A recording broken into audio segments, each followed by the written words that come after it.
Okay, so our next list method is the copy method, and I think we'll start with create a list of strings just like we did earlier, and we can even print the name of the print our name of print the bunch of names. So here's our names. It's a bunch of strings, Alice, Bob and Charlie, and we can print out names and we get Alice, Bob and Charlie down at the bottom.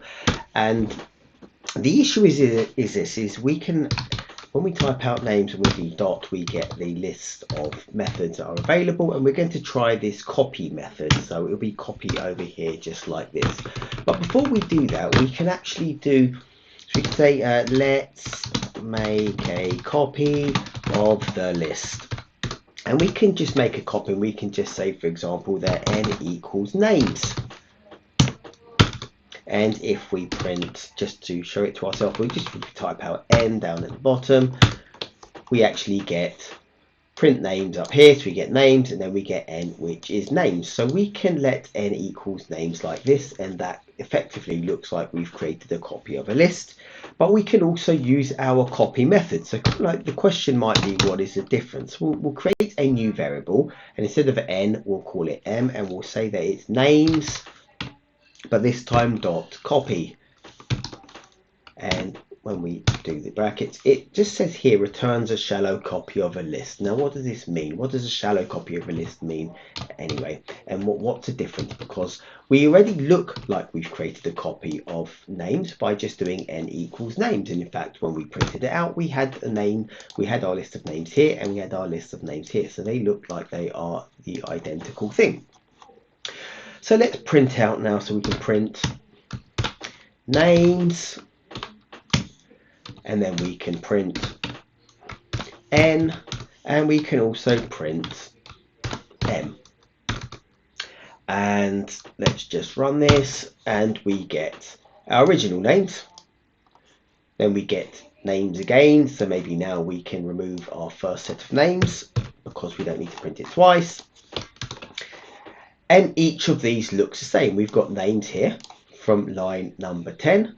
We're printing out names here from line number 11, which is assigned from n. And then we're printing out names again from m, which is a copy of names.m. Now, the question is this. Let's do print quotation, and we'll just for the purpose of spacing and clarity, so underneath we'll get that.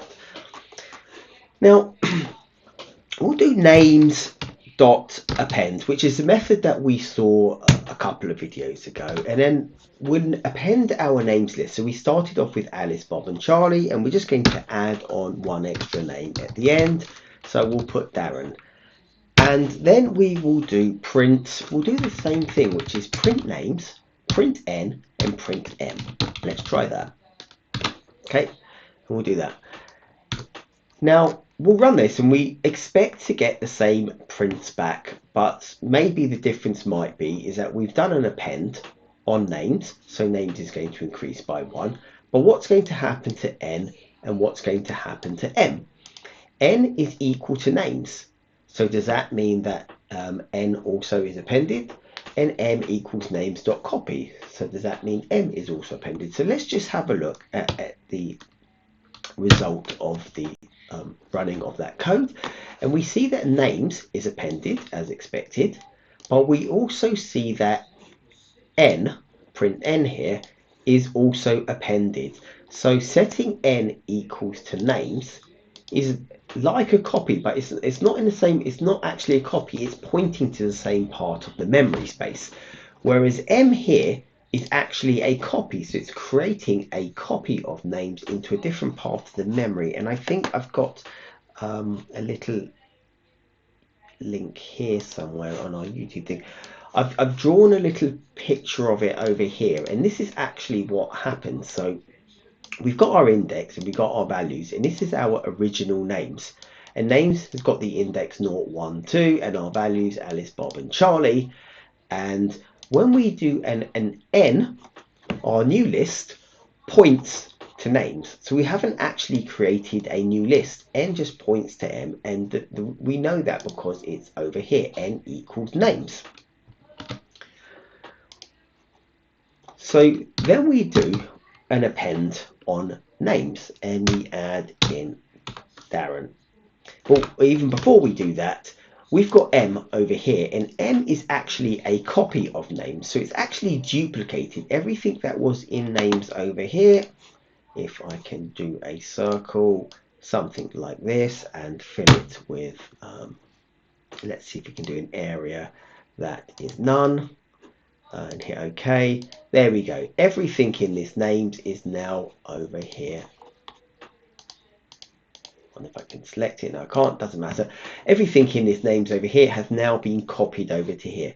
Now we do an append over here. So we append and we add in, we get this extra index item because we've appended the list and we've added one extra element, and we put Darren at the next value of index 3 in the list. And when we've appended names, we have actually appended N because N is pointing to names. So N and names are the same thing, whereas M has now not been appended. M is just a copy, and we literally see this in Python. And again, if we do something like, so we just copy out this triple dash, we can actually look at the parts in memory. So we can do print. In fact, I'm going to do the double quotes because I need to do it because I want to use a quotation mark somewhere. So the IDs, and that's something that we haven't done before, but I did say that we can combine double and single quotes. We can put single quotes inside of double quotes, and we can put double quotes inside of single quotes, but we can't do single quotes inside of single quotes. If I wanted to put this single quote here, that's what we do. So the IDs of each list is what we want to see, and what we're going to get is we can do print the ID of names, okay, and then we'll call that names, and again we can print the ID of N, and we'll just label it N just so that we know what we've got. And finally we can print the ID of M, and let's label it M. And what we're going to see when we run this piece of code now is we'll see an extra bit where the IDs are, and we hit return, and here down below we get the IDs of each list, and what we see is the ID of names is this unique reference number that points to the ID, and the ID of N is identical to the ID of names. So these are pointing to the same part in the memory space, whereas the copy method over here creates a new copy, what's called a shallow copy of the list that was originally created, so the list names.